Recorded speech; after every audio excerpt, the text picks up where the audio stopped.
자, 이제 계속해서 카본 NMR로 넘어가도록 하겠습니다. 자, 요게 이제 NMR에서 마지막 부분이고요.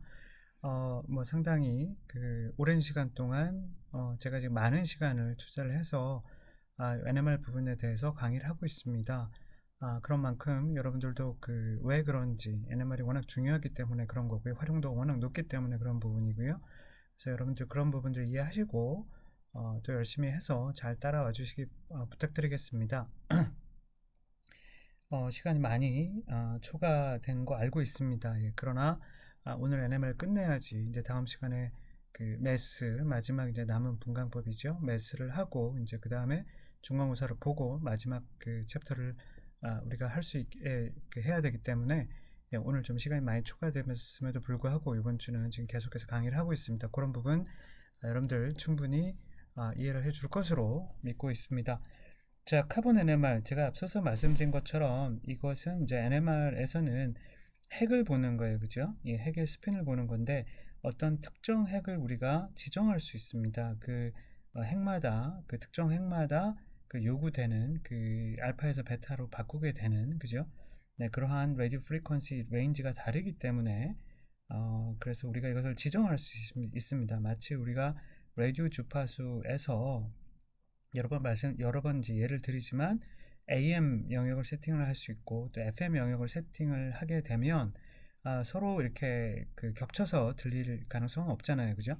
AM 따로, AM 안에서 레인지 안에서 뭐 88.9다, 뭐 91.9다, 그죠? 이런 식으로 KBS든 MBC든 각 주파수를 잡아내는 거죠. AM 대에서 FM, FM 대에서 AM 대를 우리가 이렇게 중복해서 듣지는 않습니다, 그죠? 마찬가지입니다. 그래서 우리가 지금 앞서서 이제 프로톤 핵에 요구되는 그죠 그 레인지가 있고 또 듀테리움에 요구되는 레인지가 있고요. 그래서 이제 프로톤을 가지고 한정을 하게 되면 다른 핵들은 이제 그 레인지에 안 들어오게 되는 거죠. 카본도 마찬가지입니다. 그래서 카본도 우리가 이제 지금부터는 이제 카본이라는 뉴클리어스 핵에 대해서 집중을 할 거고요. 자, 그러다 보니까 이제 프로톤이나 이제 다른 것들은 역시 우리가 이그노어 할 수 있다, 그렇게 보시면 될 것 같고요. 자, 그런데 이 카본 NMR은 기본적으로 프로톤 NMR과 크게 다르지 않습니다. 그래서 우리가 앞서서 배웠던 그러한 대부분의 이론들이 그대로 적용이 된다라고 보시면 되고요.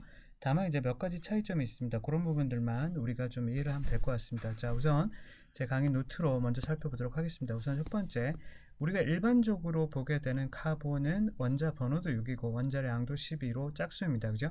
따라서 앞서서 얘기한 것처럼 어느 조에서 설명을 해주겠죠. 왜 그런지. 자, 짝수일 때 원자 번호 원자량이 짝수일 때 이 스핀 퀀텀 넘버는 제로가 됩니다. 그죠? 따라서 얘는 알파 베타로 갈리지가 않기 때문에 NMR에 감지할 수 없어요. 그러니까 N극하고 S처럼 두 개가 일단 서로 다른 스핀 스테이트가 나와야지, 그래서 우리가 그걸 뒤집어 주든 말든 할 거 아니에요. 그죠? 근데 일반적인 카본은 그게 안 된다는 겁니다. 그죠? 자, 그러면 우리가 감지하는 것은 뭐다? C13이라는 거죠. 그 카본에 대한 동위 원소, 그것을 보는 거죠. 내가 인위적으로 C13을 넣어주는 게 아니라 뭐 예를 들면 메탄 분자라고 하더라도 그 메탄 분자의 일부는 그 카본이 C13으로 된 그러한 동위원소가 있을 거 아니에요, 그죠? 그것을 보는 겁니다. 자, 여기서 문제가 생기죠. 무슨 문제가 생깁니까? 자, 그러면 자연계에는 C13 동위원소가 한 1%밖에 존재하지 않잖아, 그죠? 그럼 나는 100g을 넣었다고 하더라도 프로톤일 때는 그게 100g 온전히 NMR을 찍는 거지만 카본 100g을 찍을 때는 그 100g에 대한 약 1%, 1.1%, 그러니까 1g 정도만 NMR 입장에서는 감지할 수 있는 것이죠. 그죠? 그 말이잖아요. 그죠? 자연계에 이게 한 1%밖에 없단 말이야. 그죠? 그러니까 감지하기가 훨씬 더 어려워지는 거죠. 뭐보다 프로톤이나 이런 거에 비해서. 그죠? 왜 동위원소를 보는 거니까. 무슨 얘기인지 알겠어요? 프로톤 NMR에서는 내가 100g을 넣었다, 시료에 뭐 1g을 넣었다, 그러면 그걸 온전히 보는 거죠. 그죠? 그러나 우리가 C13을 찍을 때는, 그죠, 내가 넣어주는 화합물은 C12일 거 아니에요. 그죠? 그것에 대한 동위 원소 약 1% 존재하는 그 미량을 감지하는 거기 때문에 프로톤보다 훨씬 더 어려운 것이죠.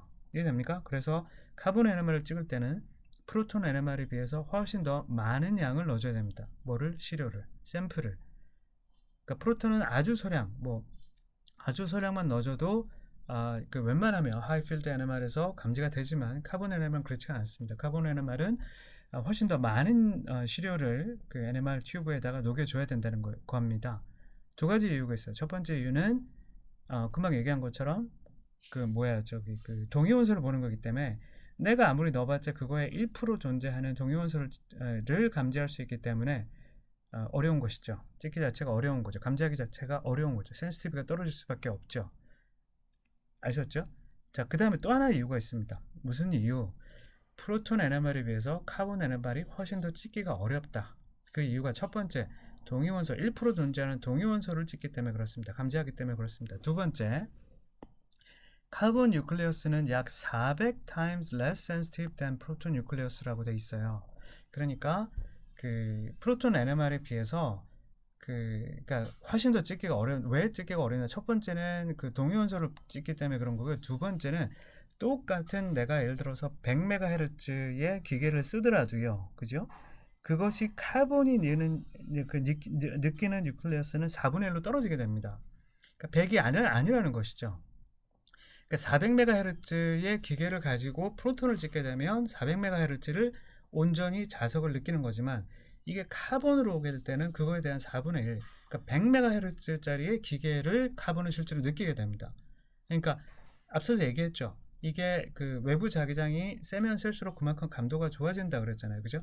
그러니까 나는 아무리 기계를 400MHz짜리를 썼다고 하더라도 이게 카본으로 오게 되면 그 감도는 카본이 느끼는 그 감도는 약 4분의 1로 떨어지게 됩니다. 그러니까 기계 자체가 4분의 1로 떨어지죠. 그 다음에 그 그 카본에 대한 동위원소의 비가 다시 100분의 1로 떨어지죠. 그러니까 카본은 400배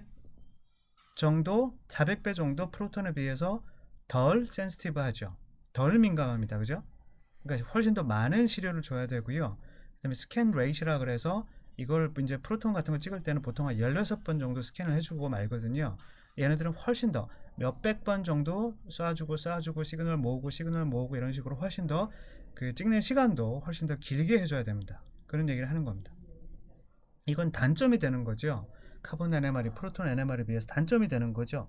덜 민감하다는 얘기 아니에요, 그죠? 단점만 있느냐? 아닙니다. 장점도 있습니다. 우리들 입장에서. 자, 첫 번째, 카본이 우선 뭐 장점은 아니겠지만 이 카본의 스핀 퀀텀 넘버도 2분의 1이에요. 그 말은 무엇이냐? 프로톤하고 똑같다는 얘기지. 프로톤도 2분의 1이잖아요. 그러니까 알파하고 베타 상태밖에 없죠. 그죠? 카본도 그대로 적용이 됩니다. 이건 뭐 그다지 장점은 아니겠네요. 어쨌든 프로톤에서 배웠던 그러한 여러 가지 양상들이 그대로 카본에서 나온다라고 생각하시면 될 것 같고요. 자, 그거보다 큰 장점은 뭐냐? Due to the low abundance. 그죠? 존재비 자체가 굉장히 낮기 때문에 어떻다고요? We do not usually see carbon-carbon coupling입니다. 우리가 프로톤에서 여러분들 굉장히 어렵게 만들었던 그러한 것들이 뭡니까? 맨 마지막에 배웠던 이 커플링이잖아요. 그죠? 서로 이렇게 커플을 해서 더블렛이든 멀티플렛으로 갈라지는 거죠. 스플리팅 되는 거죠. 멀티플리시티로 나눠지는 것이죠. 그죠? 이게 사실 공부하는 입장에서는 어렵지만 사실 이걸 활용해야 되는 입장에서는 인접한 곳에 몇 개의 프로톤이 어떤 종류의 프로톤이 있다는 것을 알게 해주기 때문에 사실 굉장히 파워풀한 도구가 되죠. 어쨌든 공부하는 좀 어렵잖아요. 그죠? 자, 근데 카본에는 이게 없다는 얘기예요. 공부하기 수월해지겠네. 그지? 왜? 서로 인접한 곳에 있는 이 카본과 이 카본이 이렇게 커플하지 않는다는 얘기예요. 왜 그러냐? 왜 그럴까? 내가 커플하기 위해서는 얘도 C13이어야 되고 그걸 보는 거 아니야. C12는 못 보는 거 아니야. 그죠? 얘도 C13이어야 되는 거죠. 자, 그런데 C13 옆에 또 다른 C12가 아니라 C13 옆에 또 다른 C13이 올 확률은 얼마나 될까요? 1% 곱하기 1%가 되겠죠. 100분의 1 곱하기 100분의 1이니까 만분의 1로 떨어지게 됩니다. 그죠? 이럴 가능성은 극히 낮죠. 없다고는 얘기할 수 없겠지만 굉장히 낮습니다. NMR 타임스케일 내에서. 따라서 이 카본이 내가 지금 우연히 100개 중에 하나가 우연히 C13으로 바뀌어서, 그죠? C13인 거를 내가 감지하는 거잖아. 근데 그 우연히 C13이 그 옆에도 우연히 C13의 가능성은 극히 낮다 이 말이죠. 그러니까 카본 NMR은 어떻다? 카본 NMR은 그 옆에 있는 카본 NMR과 커플하지 않는다. 그럼 피크는 어떻게 나와? 싱글루즈로 나오겠네. 그죠? 얘 따로 공부하기에는 훨씬 더 수월하게 되겠죠. 그러나 사실은 그 옆에 있는 카본에 대한 정보들을 줄 수 없기 때문에 활용도 면에서는 프로톤보다는 좀 떨어지게 되겠죠. 그죠? 어쨌든 아시겠죠? 자, 또 다른 장점이 있습니다. 자, chemical shift range is usually 0에서 220 ppm이래. 프로톤은 얼마였더라? 0에서 10이었죠. 그죠? 보통. 물론 마이너스 2에서 12까지도 가능합니다. 그죠? 카르복시아는 10에서 12 영역으로 나오죠. 또 우리가 보통 보게 되는 것은 0에서 10까지 찍게 됩니다. 거의 한 99%는 이 영역에서 나오게 됩니다. 그죠? 예. 자, 그런데 카본은 0에서 120까지. 오, 그죠? 22배로 넓어졌네요. 그죠? 이게 왜 장점이 될까요? 장점이 되죠. 왜?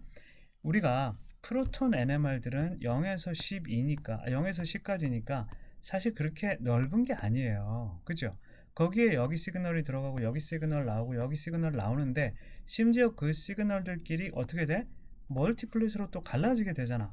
이렇게 좁은 영역 안에 여러 개의 피크를 넣다 보면 아무리 하이필드로 가서 얘를 얇게 만든다고 하더라도 이렇게 우연히 겹쳐서 나오게 될 가능성이 있어요, 없어요? 있겠죠. 그죠? 예를 들어서 방향 쪽 같은 건 7, 8 영역에서 나오게 되잖아. 7, 8 영역에서 나오게 되는데 그 영역에서 겹쳐서 나오게 될 그 옆에서 그 안에서 방향 쪽이 다 나올 거니까 그 안에서 겹쳐서 나올 가능성이 굉장히 크죠. 맞습니까? 네, 그렇죠. 그런데 카본은 커플도 안 하죠. 그죠? 그러니까 다 싱글루션으로 나오죠. 근데 그거를 0에서부터 220까지 얘의 영역은 훨씬 더 넓네요. 넓으네요. 그죠? 그러니까 프로톤에 비해서 우연히 겹쳐서 나올, 그죠? 서로 다른 피크들인데 얘네들이 좁은 영역에서 여러 개를 그리다 보니까 여러 개의 피크를 그리다 보니까 우연히 겹쳐서 나오게 될 그럴 가능성이 극히 낮죠. 그죠? 네. 그것은 카본 NMR이 가지는 장점이 되죠. 어떤 얘기인지 아시겠죠? 자, 그 다음에 이 케미컬 시프트는 그 정의에 의해서 똑같이 TMS로부터 이동한 거리를 정의합니다. 물론 여기서 말하는 TMS라는 것은 그죠? 여기에 있는 카본에 대한 것을 정의하겠죠. 프로톤은 아니고요. 그죠? 네, 그렇게 보시면 될 것 같고요. 자, 우리가 케미컬 시프트를 이동하게 하는 네 가지 요소가 있었죠. 뭐가 있었더라? 전기음성도에 의한 인덕티브 효과, 수소결합 효과, 혼성화 효과, 마그네틱 아니소트로피 효과, 그죠? 이것이 그대로 적용이 된다 이 얘기입니다. 아셨죠? 방향족이 있으면 다운필드로 가고 전기음성도가 큰 애가 있으면 그 실드 역할을 하는 방해 요인으로 작용하는 전자를 뺏어가줘서 다운필드로 가고요. 수소결합은 그런 애들이 있으면 좀 물론 이제 수소결합은 여기서 상관이 없겠네요. 맞죠? 왜냐하면 카본을 보는 것이기 때문에 그죠? 프로톤을 보는 것이 아니기 때문에 수소결합은 이 카본 NMR은 해당되지 않겠네요. 그죠? 네. 자, 그래서 이렇게 그런 얘기를 하는 거고요. 자, 그 다음에 long relaxation times, 그죠? means no integration. 제가 relaxation time이 뭔지 말씀드렸습니다. 그죠? 이게 알파에서 베타로 우리가 갈라지게 한다면 외부 자기장에 의해서 알파 align 방향과 베타 oppose 방향으로 핵스핀을 나누게 되죠. N극이 위에 있느냐 N극이 아래에 있느냐 그 얘기하는 거야. 그치? 그런데 이거를 외부 자기장으로 나눈 다음에 힘에 의해서 라디오 프리퀀시를 그치? NMR 튜브에서 쌓여있는 미세한 코일에서 주는 그런 라디오 프리퀀시에 의해서 이걸 뒤집어 주는 것이 NMR의 원리잖아. 그죠? 근데 감지는 이때 라디오 프리퀀시를 쏴줘서 뒤집어 줬어. 스핀을 뒤집어 줬어. 그러다가 그걸 껐어. 그럼 다시 떨어질 거 아니야. 그죠? 이게 릴렉세이션이잖아. 다시 릴렉스 한다고 그죠? excited state에서 ground state로 다시 릴렉스 한다고요. 그죠? 그때 나오는 시그널을 감지해서 우리가 피크로 보는 거라 그랬잖아. 그죠? 근데 그 걸리는 시간이 릴렉세이션 타임이라 그랬잖아요. 그죠? 근데 우리 프로톤 NMR에서 인테그라는 건 뭐예요? 이 릴렉세이션 타임에 비례해서 그러니까 같은 종류의 수소가 몇 개 있느냐 그게 2개 있느냐 3개 있느냐에 따라서 릴렉세이션 타임이 2배, 3배 늘어나게 된다고요. 그래서 그러니까 피크가 이렇게 2배 똑같은 수소가 아니면 3배 이렇게 나오면서 그 아래 적분비가 정의가 되잖아요. 그죠? 1대 2대 3 이런 식으로 정의가 되는 거잖아요. 그죠? 자, 설명드렸죠? 자, 그런데 카본 NMR은 이 릴렉세이션 타임 자체가 굉장히 느려요. 그죠? 그러니까 NMR이 감지할 수 있는 그 시간대에 비해서 얘는 워낙 느리게 나와요. 그러니까 그래서 적분이 의미가 없어요. 적분이. 그러니까 이게 좀 빨라져야지. 그러니까 NMR이 감지할 수 있는 것보다 좀 빠르게 얘네들이 그러니까 감지할 수 있는 범위 내에서 릴렉세이션이 돼야지 떨어져야지 이게 두 배 그 시간이 2배 걸리느냐 3배 걸리냐 이걸 가지고 우리가 적분을 정의할 수 있는데 떨어지긴 떨어지지 당연히. 근데 시간 자체가 NMR 타임 스케일보다 워낙 느리기 때문에 얘는 그냥 그 적분비가 의미가 없어요. 그러니까 프로톤 NMR에서는 우리가 요 아래에 요 네모 정사각형을 채워가지고 나오는 적분비를 가지고 동일한 수소의 개수를 정의하잖아요, 그죠? 1대 2대 3 이런 식으로 B로 정의하잖아요, 그죠? 카본엔 그런 게 있다 없다? 없다. 카본은 어떻게 돼? 오로지 갈라지지도 않고요. 스플리팅 커플링도 하지 않고요. 오로지 피크만 보는 거죠. 피크만. 이게 얼마, 이게 얼마, 이게 얼마. 그럼 뭐야? 이게 피크의 숫자가 곧 서로 다른 카본의 숫자가 되는 거지. 그리고 이 피크의 위치, 즉 케미컬 시프트는 그 카본의 종류가 되는 거지. 구조나 그지 방향 쪽에 있느냐 뭐 이런 거에 따라서 다운필드냐 업필드냐 그것만 정의하는 거죠. 그 두 가지 보시면 두 가지에 대한 정보만 알 수 있는 거예요. 뭐가 카본 NMR. 프로톤 NMR은 어땠는데 프로톤 NMR은 기본적으로 피크가 몇 개냐 그룹이 몇 개냐 그지 그것에 따라서 서로 다른 종류의 수소가 몇 개이냐를 알 수 있었죠. 그리고 두 번째 그 서로 다른 종류의 수소 묶음이 인테그랄이 몇 개가 되느냐 그것이 곧 같은 종류의 수소가 몇 개 있느냐 CH3 3개로 있느냐 CH2 2개로 있느냐 그 같은 종류의 수소가 몇 개 있느냐 그걸 적분비로 알 수 있었죠. 두 번째. 그다음에 세 번째 이 그 수소들이 더블렛으로 갈라지냐 트리플렛으로 갈라지느냐에 따라서 그 인접한 곳에 있는 수소에 대한 정보를 알 수 있었죠. 그죠? 근데 카본은 어때? 커플링 몰라. 적분도 몰라. 그럼 오로지 서로 다른 개수. 서로 다른 개수가 뭐야? 서로 다른 종류의 카본이죠. 카본수죠. 그리고 걔네들의 위치가 뭐야? 걔네들이 가진 구조나 환경이죠. 방향 쪽에 붙어 있느냐, 전기음성도가 큰 애 옆에 붙어 있느냐, 그죠? 그것만 오로지 알 수 있어요. 케미컬 시프트만 오로지 알 수 있는 거예요. 아시겠어요? 그러니까 카본 NMR이 공부하기는 훨씬 더 쉽지만 주는 정보 자체는 프로톤에 비해서 훨씬 더 제한적이다라는 얘기를 하는 거죠. 자, 근데 중요한 겁니다. 자, 여기까지 이해되죠? 네, 여기까지 이해됐고요.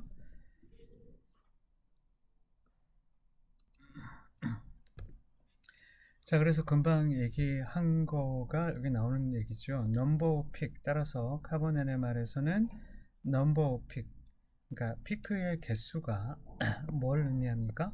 The number of 여기 different가 빠졌죠. different type of carbon 그러니까 피크의 개수가 곧 서로 다른 카본의 종류 개수가 되는 것이죠. 프로톤에서는 그렇지는 않았죠. 왜냐하면 프로톤에서는 커플링이 있었기 때문에 커플링에 의해서 두 개로 갈라지고 세 개로 갈라지고 이렇게 나오기 때문에 이게 두 개로 갈라진 이 두 개로 갈라진 것이 서로 다른 수소가 두 개 있다는 얘기는 아니잖아, 그죠? 어떤 얘기인지 아시겠죠? 이것은 하나의 묶음으로 봐야 되는 거죠. 이것도 하나의 묶음으로 봐서 이쪽에 하나, 이쪽에 하나 이렇게 나온다는 얘기죠. 근데 카본에서는 이와 같은 커플링이 없기 때문에 이렇게 피크가 나오는 것은 전부 다 카본으로 보시면 돼요. 서로 다른 카본. 아셨죠? 그러니까 서로 다른 카본이 몇 개 있느냐, 그리고 걔네들이 다운에 있느냐, 업에 있느냐에 따라서 어떤 게 어떤 거냐 이것만 구분할 수 있으면 됩니다. 자, 그런 얘기고요. 자, 그래서 뭐 장단점이 있죠. 장단점이 있죠. 그래서 그렇게 프로톤 NMR과 차이점에 대해서 정확하게 아시면 될 것 같고요. 자, 그 다음에 요 얘기는 지금 여기에 나오게 됩니다. 자, 일반적인 normal cis13 spectra are broadband proton decoupled. 따라서 so the peak show a single line. 새로운 이제 용어가 나오네요, 그죠? broadband proton decoupled라는 얘기가 나오는데 그게 무슨 얘기냐가 여기 나와 있습니다. broadband proton decoupled. 자, 이것도 이제 중요한 건데요. 좀 어렵습니다. 근데 뭐 그냥 간략하게만 제가 설명을 드릴게요. 간략하게만 설명을 드리면 우리가 카본은 기본적으로 스플리팅을 안 하죠. 커플을 안 하죠. 그 옆에 인접한 곳에 있는 카본을 느끼지는 못합니다. 확률적으로 그게 굉장히 동위원소끼리 동위원소가 옆에 오기가 굉장히 어렵기 때문이었죠. 그죠? 그래서 커플을 하지 않는다. 그래서 그러나 문제는 그 카본이 C13 카본이 그 인접한 곳에 있는 카본을 느끼지는 않는데 문제는 그 카본이 가지고 있는 수소는 느낍니다. 그러니까 무슨 얘기냐면 얘하고 커플을 하지는 않죠. 그런데 이 관심을 가지고 보고 있는 요 카본이 가지고 있는 수소는 커플을 합니다.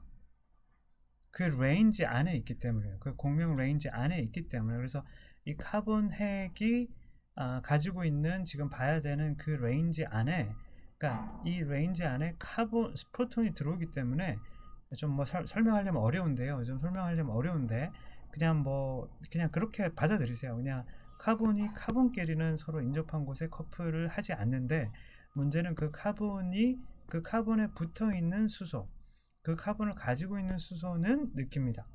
그래서 얘는 커플을 해요. 아이 그럼 뭐야, 조금 전에 카본은 인접한 곳에 있는 카본에 의해서 갈라지지 않는다며.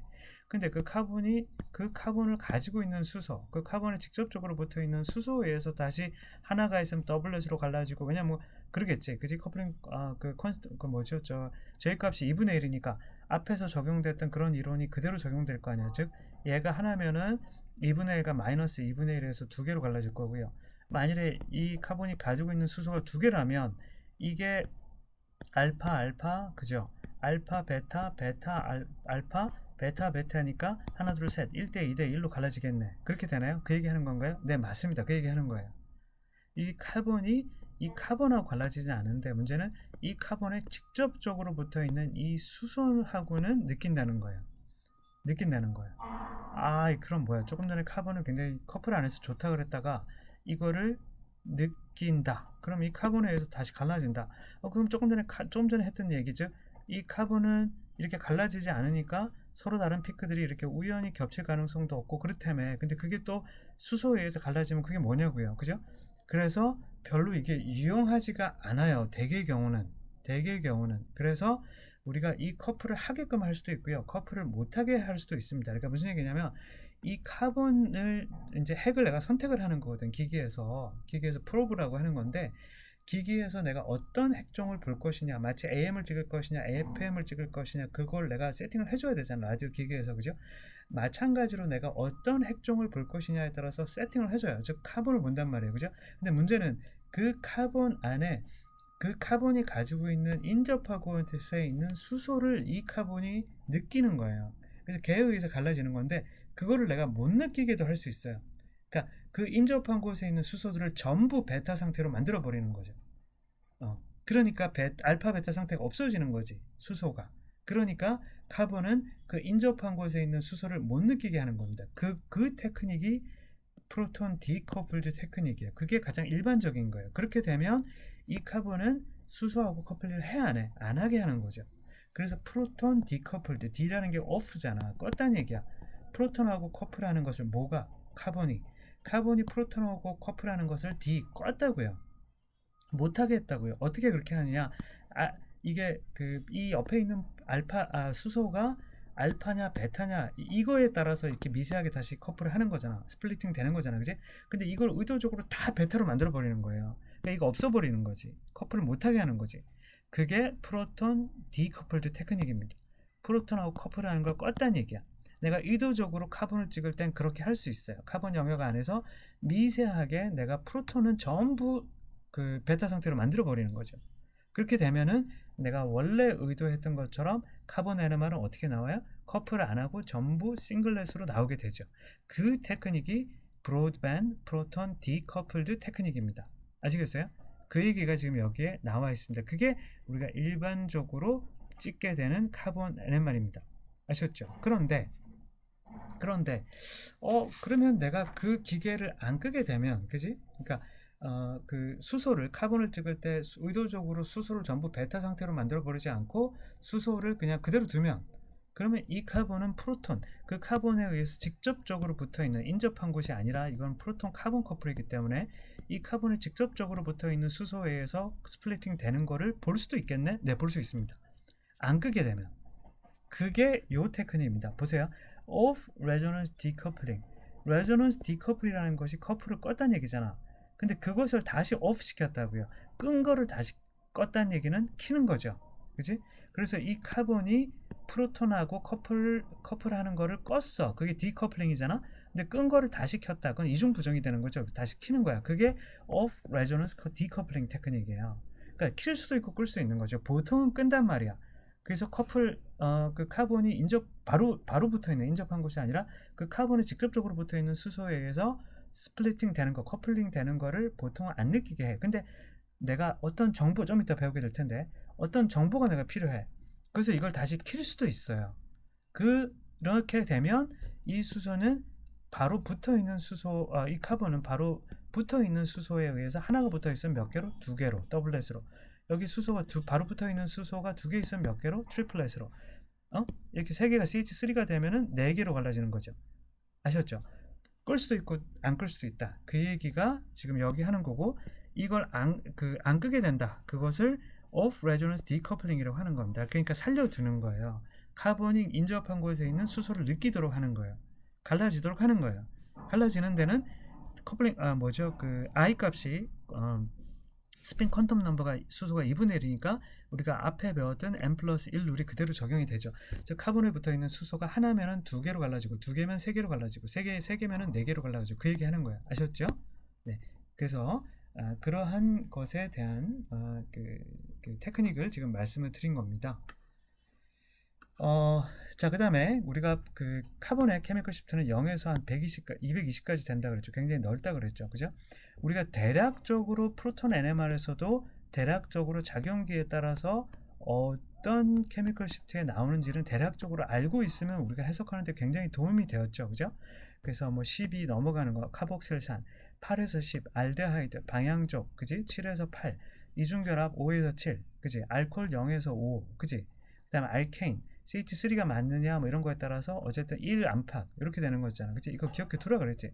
3중결합 한 2에서 3 정도. 그죠? 기억해 두라 그랬지. 반드시. 자, 카본도 그런 것을 우리가 좀 기억을 해두면 케미컬 시프트가 어느 정도에 나올지를 기억해 두면 이것도 역시 도움이 됩니다. 자, 이거를 결정하는 데는 뭐라고요? 역시 그 전기음성도 효과, 그 다음에 혼성화 효과 앞에서 배웠었죠? 똑같단 말이야. 그리고 뭐 아니소트로피 효과, 여기 빠져있네, 그지? 아니소트로피 효과. 이 세 가지에 의해서 수소결합은 카본에서는 적용 안 되지. 그러니까 우리가 프로톤에서 다운필드로 내려가게 만들었던 그 요인들이 그대로 카본에도 적용된다. 이렇게 보시면 될 것 같습니다. 그래서 보시면 지금 카본일이 굉장히 다운해 있죠. 그래서 200, 요 영역대에서 나오는 것은 지금 한 180에서 220 요 영역대에서 카본일이 나오게 되는데요. 카본일이라는 것은 이 카본의 요 카본을 얘기하는 거예요. 그지? 180에서 200 요 영역에 나오는 것은 카본일밖에 없다라고 기억하시면 되고요. 그 다음에 지금 방향족은 한 160, 150, 140 요 정도에서 나오죠. 140에서 한 160 영역에 나오죠. 그죠? 이중결합은 그거보다 조금 낮은, 조금 어필드에서 나오게 되고요. 그죠? 일반적인 탄소는 0에서 한 3, 40 정도에 나오게 됩니다. 삼중결합은 한 6, 80 정도. 그죠? 네. 자, 요렇게 기억을 해 두시면 훨씬 더 도움이 될 것 같습니다. 자, 물론 이걸로 충분하지 않고 이제 보충 교재에서 조금 더 나오게 됩니다. 어쨌든 그것은 조금 이따 볼게요. 자, 그래서 우리가 카본에서 이제 알아야 될 거를 잠깐 보면요. 그 카본 NMR을 한번 우리가 해석을 잠깐 해보고 그리고 보충 교재로 넘어가도록 할게요.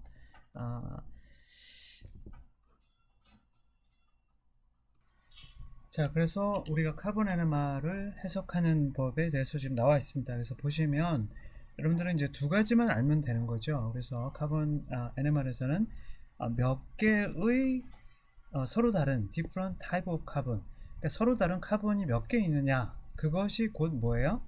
피크의 개수가 되는 거죠. 예를 들어서 방향족의 벤젠이다. 이제 벤젠에서 서로 다른 카본 NMR이니까 카본은 몇 개? 한 개지. 다 대칭이잖아. 역시 우리가 시메트리 룰이 그대로 적용이 되는 거죠. 그러니까 얘는 피크가 몇 개나 방향족 피크가 하나 나오는 거지. 카본은 무슨 얘기인지 알겠죠? 여기에 만일에 메틸이 있다. 톨루엔이죠. 그럼 얘네들은 몇 개? 서로 다른 카본의 개수가 몇 개? 당연히 CH3 얘가 하나 있을 거고, 그지? 이렇게 지금 좌우가 대칭이잖아. 그죠? 그러니까 여기 하나, 그죠? 여기 하나, 여기 하나, 맞죠? 여기 하나, 이렇게는 다르잖아. 이렇게 대칭은 아니잖아, 그지? 이렇게는 아니잖아, 그지?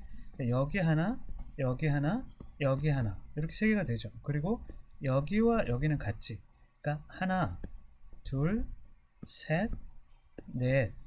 여기는 똑같고, 그죠? 여기는 다섯, 그죠? 얘 메틸이 여기 붙어 있으니까 총 서로 다른 카본의 개수는 몇 개? 5개.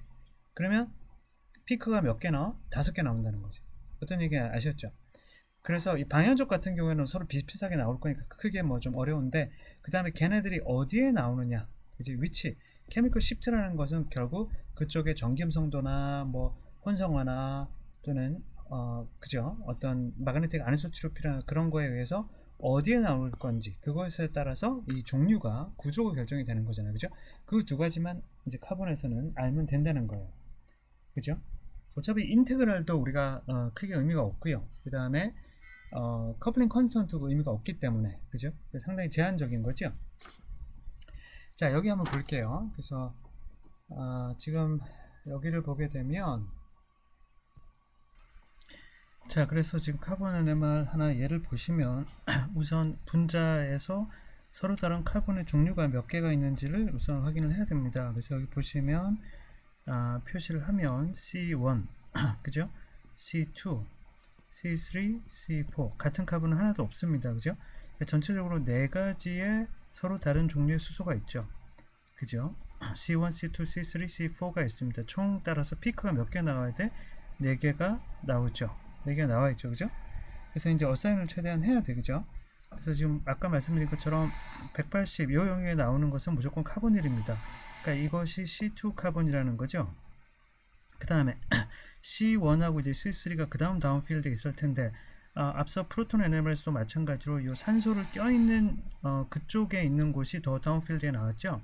얘가 C3입니다. 그죠? 그 다음에는 이제 C1하고 뭐 C4 이런 순서로 이제 나오겠죠. 그죠? 이제 카본은 어차피 인테그라는 큰 의미가 없죠. 그죠? 그래서 이런 식으로 서로 다른 종류의 수소를 우리가 구분하면 되겠습니다. 됐죠? 자, 그 다음에 뭐 몇 가지 더 얘기할 게 있는데, 그것은 일단 보충 교재에서 좀 얘기를 하도록 하겠습니다. 자, 다음 방향족이네요. 그죠? 자, 지금 보시면 서로 다른 종류의 카본이 몇 개가 있습니까? 그죠? 지금 여기도 마찬가지로 지금 보시면 여기에 하나 있고요. 그죠? 그 다음에 여기에 한 묶음. 이 두 개는 대칭입니다. 그죠? 그 다음에 여기에 하나, 여기에 하나. 그죠? 방향족의 피크가 몇 개예요? 하나, 둘, 셋, 네 개죠? 보시면 방향족이 지금 요 영역에서 나오죠. 지금 몇 개? 하나, 둘, 셋, 네 개로 나오죠. 개수가 곧 서로 다른 종류의 카본입니다. 그죠? 그리고 요 카본일, 얘가 가장 다운필드에 나오죠. 그죠? 그 다음 메틸은 여기에 나오고요. 그죠? 자, 이렇게 어사인을 하시면 됩니다. 물론 방향족에서 어떤 게 어떤 것인지를, 물론 얘가 가장 카본일에 가까우니까 가장 다운필드에 나오겠죠. 물론 이제 그것까지 하기는 좀 어려운데요. 제가 여기서 한 가지 더 얘기하고 싶은 게 있습니다. 우리 카본 NMR에서 적분은 큰 의미가 없죠. 그죠? 예, 같은 종류. 그런데 한 가지, 두 가지 여러분들 알아야 될 게 있는데, 첫 번째는 같은 종류의 카본이 여러 개가 겹쳐서 나오는 경우, 지금 이런 경우죠. 지금 보시면 여기에 카본, 그죠? 요 카본과 요 카본은 지금 서로 다른 종류가 하나씩인 거죠. 요 카본도 하나, 요 카본도 하나 나오는 거죠. 맞습니까? 그런데 여기에 있는 애, 그죠? 여기 지금 제가 색칠하고 있는 얘네들은 두 개가 같은 시메트리로 하나로 나오는 거고, 여기도 지금 보시면 위 아래 두 개가 시메트리로 같은 대칭이기 때문에 같이 겹쳐서 나오는 거죠. 하나로 인식되는 거죠. 자, 이런 경우에 인테그랄은 물론 의미는 없지만, 지금 얘네들과 이것은 하나하나의 카본이지만, 이 카본 두 개는 두 개가 하나의 역할을 하는 거죠. 그러면 분명히 두 개가 또는 그 이상이 같이 나올 때는 분명히 하나가 나오는 것보다는 하나의 카본이 나오는 것보다는 분명히 인텐시티가 크게 나옵니다. 아시겠어요? 그래서 지금 보시면 여기 지금 카본일, 얘는 카본 하나야. 그죠? 요 카본일에 있네. 그 다음에 그 옆에 있는 애, 얘가 요거 하나예요. 요거 하나에 대한 카본이에요. 그죠? 얘네들이 훨씬 더 작죠? 반면에 여기 있는 두 개는 지금 훨씬 더 인텐시티가 크죠. 물론 얘네들이 상대적인 비를 의미하는 건 아니에요. 그러나 분명한 것은 이와 같이 여기 있는 두 개의 피크는 요쪽에 있는 두 개 또는 요쪽에 있는 애, 이 둘은 뭐 그죠? 이 두 개씩 지금 같은 카본이 겹쳐서 지금 하나로 피크에 나오는 거죠. 그럼 분명히 얘네들은 카본 두 개씩 나오는 거야. 반면에 여기와 그 옆에 있는 애는 카본 하나들이 피크로 나오는 거죠. 따라서 이와 같이 같은 카본이 여러 개가 대칭으로 인해서 한 피크로 담겨 있을 때는, 한 피크로 나올 때는 그러지 않은 피크에 비해서 분명히 크다. 그것은 확실합니다. 그러나 걔네들이 두 개가 카본이 겹쳐 있으면 하나짜리에 비해서 2배 크고, 만일에 똑같은 카본이 3개 있으면 그럼 3배로 크냐? 그 얘기는 아닙니다. 그 얘기는 절대 아니에요. 그런데 분명히 하나의 카본이 있는 것보다는 2개의 카본이 겹쳐서, 그리고 3개의 카본이 겹쳐서 나오는 경우에는 분명히 더 크다라는 것은 분명합니다. 아시죠? 지금 피크 보면 그렇잖아. 아셨죠? 그래서 이 카본 피크와 이 카본 키퍼는 카본이 하나하나씩이고, 반면에 그 옆에 있는 2개의 카본들은 동일한 카본이 2개씩 겹쳐 있는 거죠. 그래서 얘네들의 피크가 얘네들 피크보다는 분명히 크다. 그러니까 인테그랄은 카본에서는 의미는 없지만 동일한 카본이 여러 개 겹쳐서 나올 때는 분명히 그러지 않은 카본보다는 분명히 인텐시티가 크다. 제가 인테그랄이라고 하지 않았어요? 인텐시티라고 했어요. 세기가 y축의 높이가 훨씬 더 크다. 이것은 분명합니다.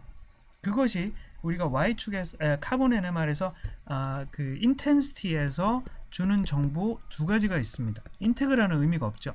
첫 번째가 같은 카본이 여러 개 있는 것이 그러지 않은 하나의 카본의 인텐시티보다는 분명히 크다. 이것을 분명히 알 수 있죠. 그렇다고 해서 3개가 있다 그래서 그게 3배로 크냐, 이런 얘기는 절대 아니에요.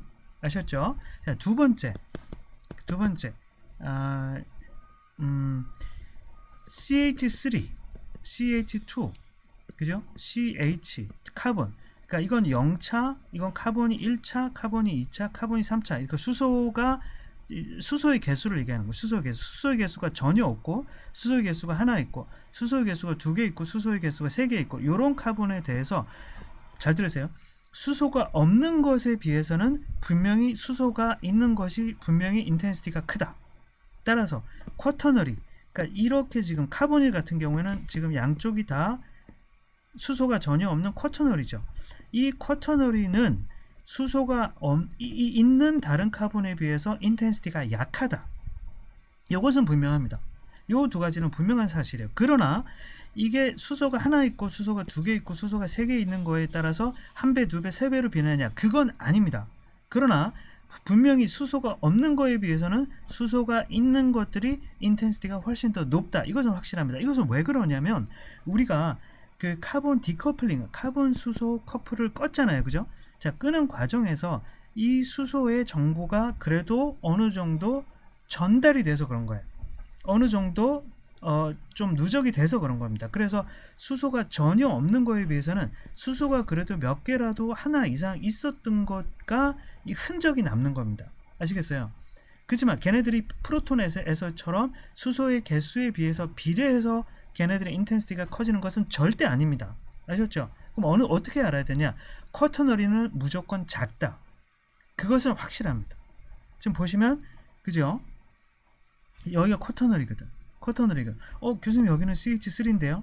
예, 여기 CH3인데요? 그래서 이 높이를 보시면 얘가 분명히 높죠. 근데 걔네들이 비가 지금 상대적으로 비례하는 것은 아니죠. 그죠? 그러니까 수소가 없는 쿼터너리는 무조건 작다. 이것은 확실합니다. 여기도 보시면 지금 얘는 쿼터너리가 전혀 없는, 수소가 전혀 없는 이쪽 벤젠에 있는 얘예요.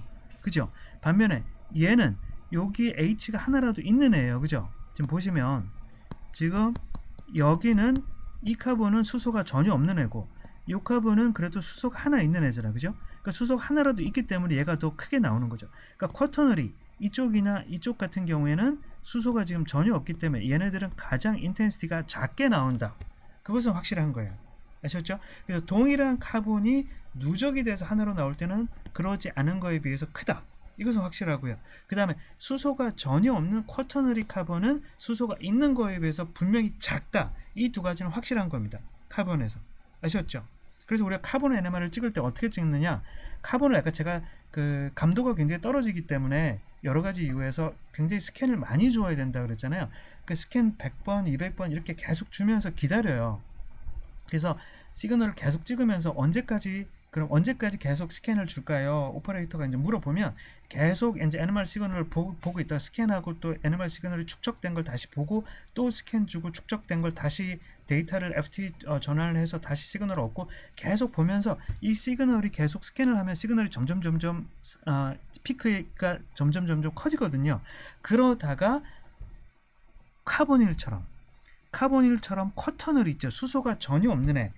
걔가 시그널이 나올 때 스탑하면 됩니다. 왜냐하면 얘가 인텐시티가 가장 작잖아. 쿼터널이가.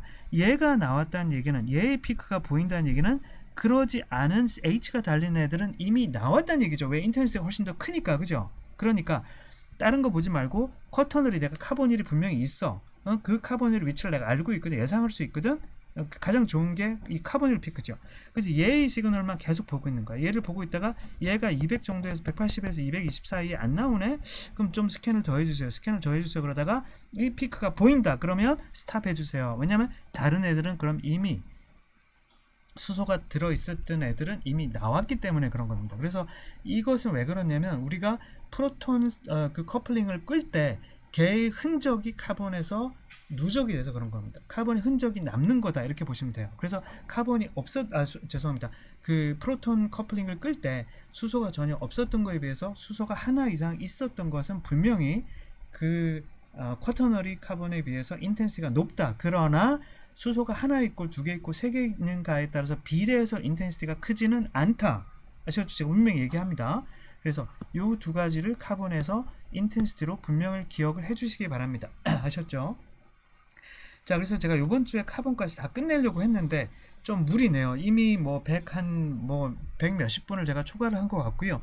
자, 여러분들 좀 힘들 것 같아서 제가 카본 요 정도에서 하고 끝내겠습니다. 사실 뭐 카본에서 제가 얘기해야 되는 것은 거의 다 얘기했어요. 그래서 다음 주에 카본에 대한 것을 조금 더 복습을 하고요. 보충 교재나 이런 걸 가지고 책을 가지고 복습을 하고 그 다음에 다음 주에는 매스로 넘어가겠습니다. 그래서 지금 제가 2주째 강의를 하고 있는데요. 그 13주에 카본 NMR 하고요. 매스, 그 다음에 14주에 매스를 하면서 끝내겠습니다. 그래서 가급적이면 다음 주에 매스를 끝내도록 해볼게요. 예, 그래야지 여러분들 중간고사를 볼 수 있기 때문에.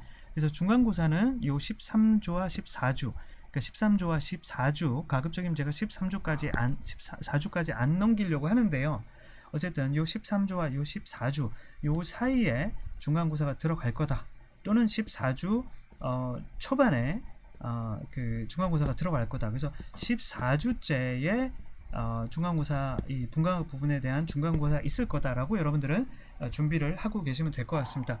자, 그래서 이번 주 강의는 여기까지 하겠습니다. 모두 수고 많았습니다.